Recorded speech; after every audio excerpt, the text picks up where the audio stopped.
Kilioko hatutaki na tupende kusikia ni ukabila wote. Tunataka kusema kwamba kama ni Mkikuyu, kama ni Mluya, kama ni Mmasai wala Mkalenjin, tuungane tuwe kitu kimoja. Ya kwa mnaona majority ndio iko hapa, Bwana Ichung'wa. Ichung'wa ni mtu ambaye ametembea Kenya mzima vile ilivyo. Lakini sasa tunasikia kiongozi anasimama anaongea mambo hayafai kutoka kwa ulimi wake. Na ni kiongozi wa nchi, na ni kiongozi ambaye tunamtegemea. Ya kwamba huyu ni mtoto wetu, hata kama mtoka Kikuyuni. Hakuna tofauti ya Mkikuyu na Mmeru na Mwembu na Mudharaka, tuwe kitu kimoja. Na hii ndio wakati wa sisi tukiwa wa Kenya tuungane tuwe kitu kimoja. Ndipo mimi naambia viongozi ambaye wewe tunakuheshimu, ya kwamba kama wewe unapewa heshima, na wewe lazima uheshimu wale wengine ndio uweze kuheshimika. Jambo la kuafikiana na kushauriana. Mimi nikisikia kuna voice ama sauti ya Mount Kenya inasema hivi na vile, najiuliza swali moja kubwa sana. Mkutano ulikuwa wapi? Tulikuwa kikao gani ndio tuamue tunasema hivi kama Mount Kenya? Mimi sikumbuki na sidhani kumekuwa na mkutano kama huo, lakini kuwe na ushauri kabla watu hawajazungumzia watu wengine. Vile Mheshimiwa Kionjuri alisema, sisi hatuna ung'ovi na yeyote yule. Sisi hatuna tofauti. Sisi tuko pamoja. Vile tulishikilia Mheshimiwa Rais, ndivyo tumemshikilia wakati huu, na ndivyo naomba Mungu tutamshikilia mpaka 2027 apite tena. Aweze kuongoza hii nchi yetu. Wakati ule tulikuwa tunapigana na serikali ya Uhuru Muigai Kenyatta.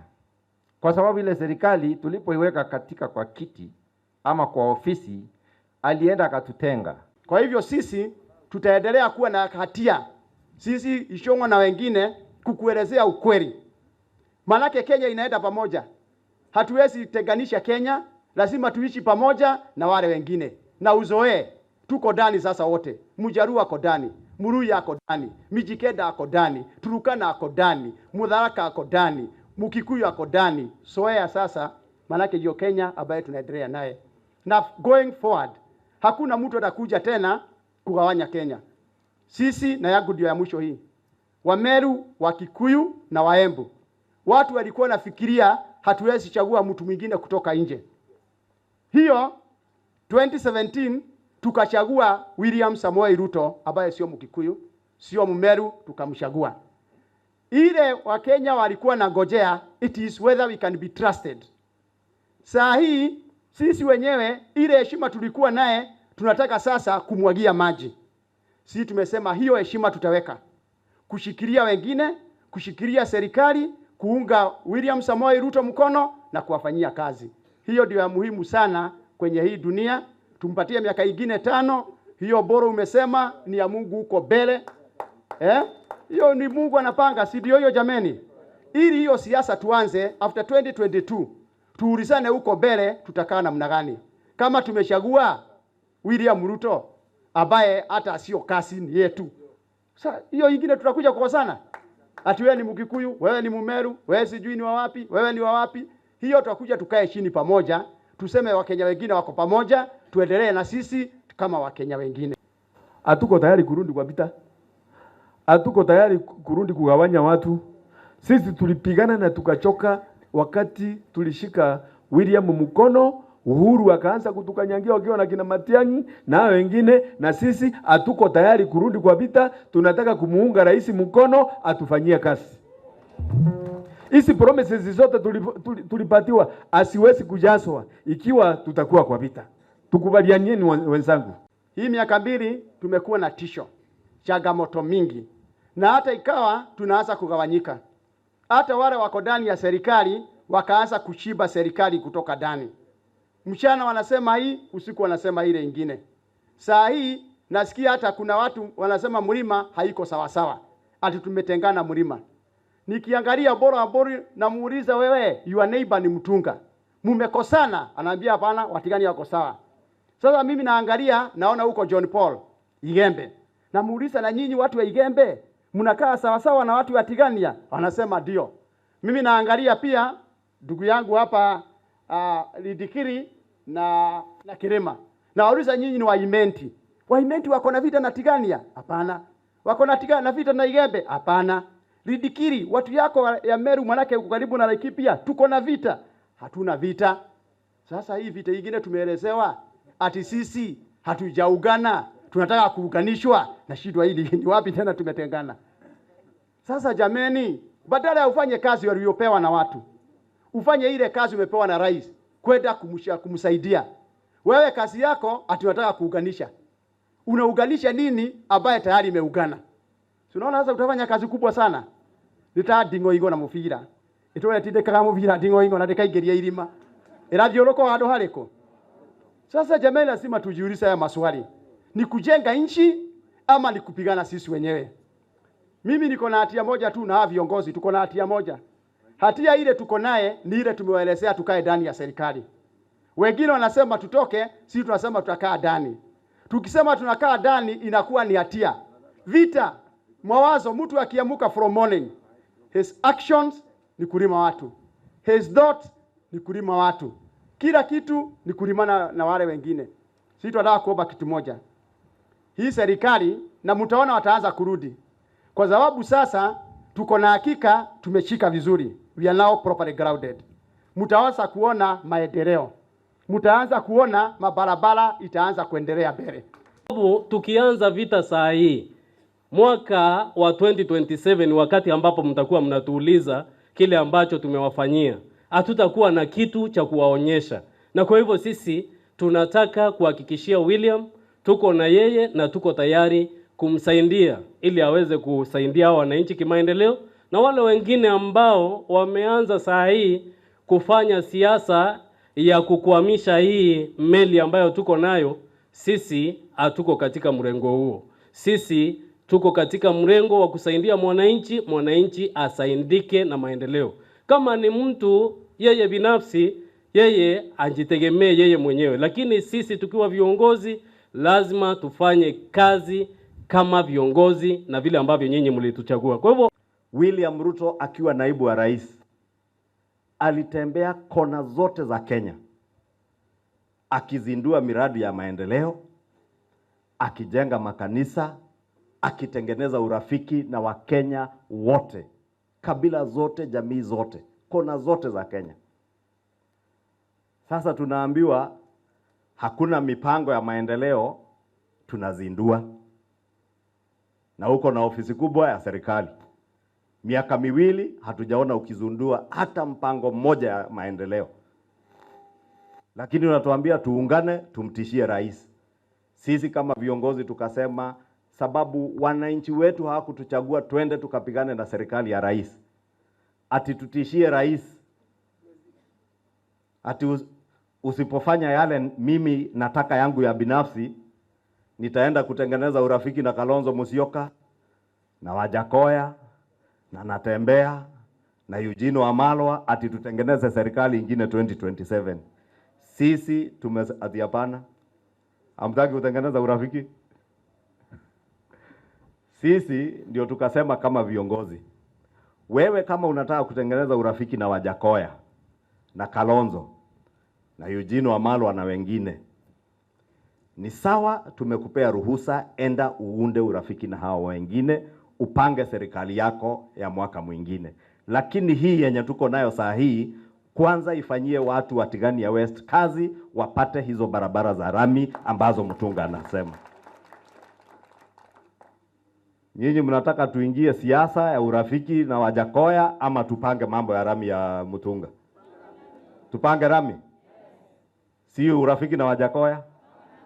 Sasa hiyo ndio kizirani unasikia. Sababu mimi nikiwa kiongozi wengi nimeambia wabunge tusiingizwe kwa mambo ya siasa ya mtu binafsi. Kwanza tuhakikishe ya kuwa ile kazi tuliwaahidi wa Kenya. Tukaahidi wa Kenya tukifanya campaign bei ya maziwa. Hizo ng'ombe MCA wetu ametuambia zinaibiwa hapa. Na nimeongea kwa message na Mheshimiwa Kindiki, nikamwambia niko hapa na nilipitia kwake asubuhi pale Tharaka. Kanisa hapo kwake ndio nilikuja kama nimechelewa. Na ameniambia atashikana na Mutunga na hawa wabunge wa Meru kuhakikisha hiyo mambo ya banditry na wizi wa ng'ombe imekoma hapa. vile ameifunga North Rift, hata hii ya hapa atafunga, ili ng'ombe zenyu zikae hapa, zizae, zizalishwe, mtoe maziwa na maziwa iwe na bei bora, si ndio?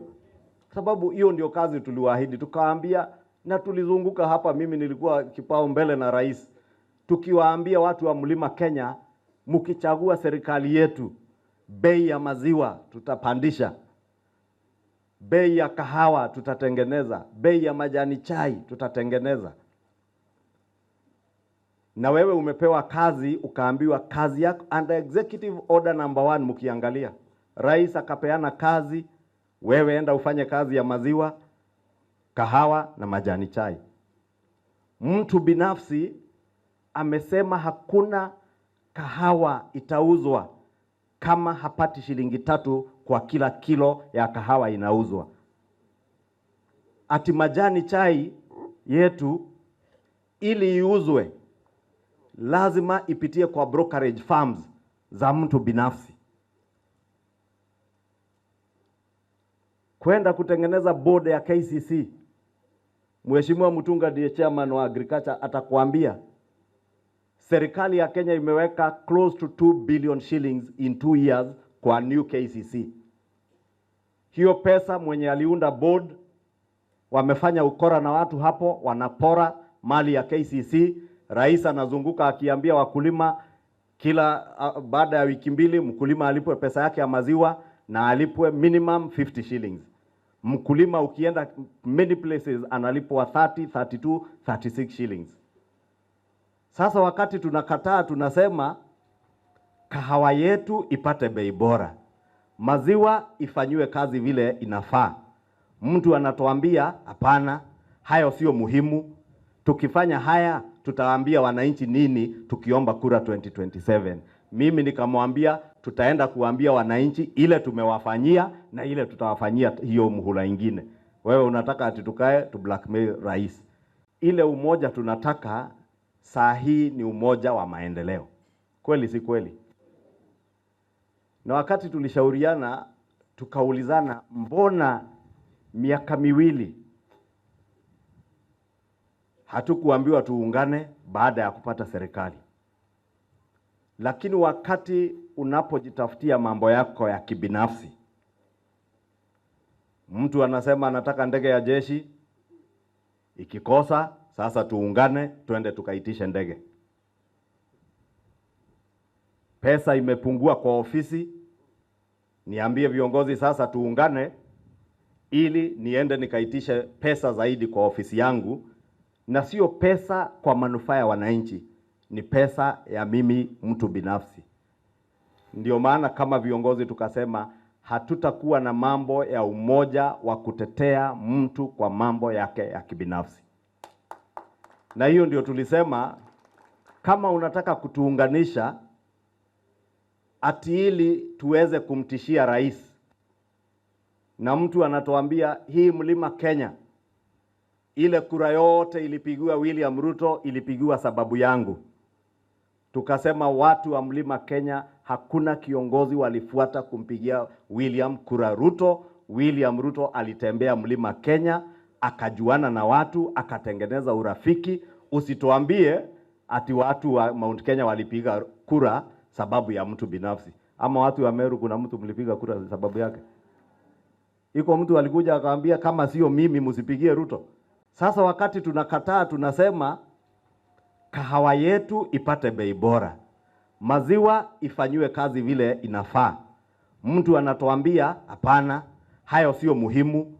Tukifanya haya tutawaambia wananchi nini tukiomba kura 2027? Mimi nikamwambia tutaenda kuambia wananchi ile tumewafanyia na ile tutawafanyia hiyo muhula ingine. Wewe unataka ati tukae tu blackmail rais? Sisi kama viongozi tukasema we shall not join you in the chorus of uniting the people not for their development but in order to pursue your own parochial selfish interests. That we shall not join you. But if you want to unite us to pursue a development agenda, we are ready, all of us as Kenyans, to unite around a development agenda. Nimesema juzi nikiwa Kisumu. Mimi nilitembea Kisumu na Nyanza kaunti 4 za Nyanza wiki iliyopita na rais na naibu wa rais na viongozi wengine wakiwemo wale mawaziri wameteuliwa wapya. Nikajionea mambo, nikasema nimesoma ya kuwa hawa watu wa Nyanza wamepewa mawaziri wawili, and they showed great gratitude to the president and to the Republic of Kenya for the honor of having 2 of their sons being nominated as cabinet secretaries. Na ndio nikauliza nikiwa Siaya, sisi watu wa Mlima Kenya tumepewa a deputy president, tumepewa mawaziri 7 na walikuwa 8 na attorney general kabla hii mabadiliko ya cabinet. Na nikauliza, we should be at the forefront of showing greater gratitude, not some of us trying to blackmail and sabotage the government that we are working in. Kasikia imesemekana hapa, there are young leaders who are speaking our own internal issues ya Mount Kenya kwa wageni. And I want to say, Kenya, whether you are in Siaya, whether you are in Meru, whether you are in Kikuyu, whether you are in Turkana, there is no Kenyan who is a visitor in Kenya. Hakuna Mkenya ambaye ni mgeni Kenya. Sisi wote ni wa Kenya na tuko sawa na tunafaa kuchungwa na serikali yetu kama wa Kenya. Kweli si kweli? So ndio mimi naambiwa na wabunge, Ishungwa, umelimwa, unapigwa, atuache kuongea ili tutetee mtu ajitafutie yake makuu. Mimi nimeambia hawa wabunge, liwe liwalo, sisi kama bunge la kitaifa hatutashikana mambo ya kutetea mtu binafsi. Those who are coming to Meru to tell the people of Meru and the people of Mount Kenya that it is President Ruto who owes the people of Mount Kenya gratitude for voting for him, I want to tell them the president has shown the people of Mount Kenya great gratitude by giving them over 17 billion out of 40 billion of funds he has secured from China to work on our roads. The president has shown us great gratitude by ensuring that we have over 2.2 billion shillings here in Meru County for the last mile connectivity to connect people to power in Meru County, and the same in all our counties in the Mount Kenya region. We have been shown gratitude through the appointments in cabinet and in our government. Mimi sina haya nikisema ya kuwa hii serikali, kama tuko na mawaziri 7 na deputy president kwa cabinet ya watu 22, hii serikali ni yetu, sio yetu? Si ni yetu? Sasa tutakubali mtu atuambie ati tuachane na hii, kwanza tutumie blackmail na kusabotage kazi ya hii serikali ili tuende tuongee na Wajakoya na Kalonzo na Eugene ati tuunde serikali ya 2027. Si tutumie hii kwanza, tuweke barabara, tuweke maji, tuhakikishe watoto wetu wanasoma, sababu hiyo ndio kazi tuliwaomba. Tuhakikishe majani chai, wale wanalima majani chai, ikienda Mombasa inaenda kwa auction na inauzwa. Lakini ile inafanyika saa hii, mumesoma kwa magazeti, majani chai ya bilioni karibu 30 inaharibikia Mombasa because one leader has decided that our tea will never be sold unless it goes through his brokerage. Hiyo ndio mambo nilisema mimi, vile nilitetea wananchi wa Mount Kenya na wananchi wa Kenya against kitu inaitwa state capture. Na state capture ni ile mtu anatumia mamlaka yake ya serikali kujitajirisha yeye mwenyewe at the expense of the people. Kama ilifanyika serikali iliyokuwa na tukapigana nayo ya Uhuru Kenyatta, hata hii serikali ya William Ruto, kama kuna state capture tutaiita kwa jina, tuiite state capture. Kama wewe unafikiria utatumia ofisi yako kubwa kugandamiza wakulima wa majani chai, tutakutangaza mchana hadharani. Ukisukuma wakulima wa kahawa eti shilingi 3 kwa kila kilo ya kahawa, lazima ipitie kwako, na wewe huna hata eka moja ya kahawa, ni jasho ya huyu mkulima.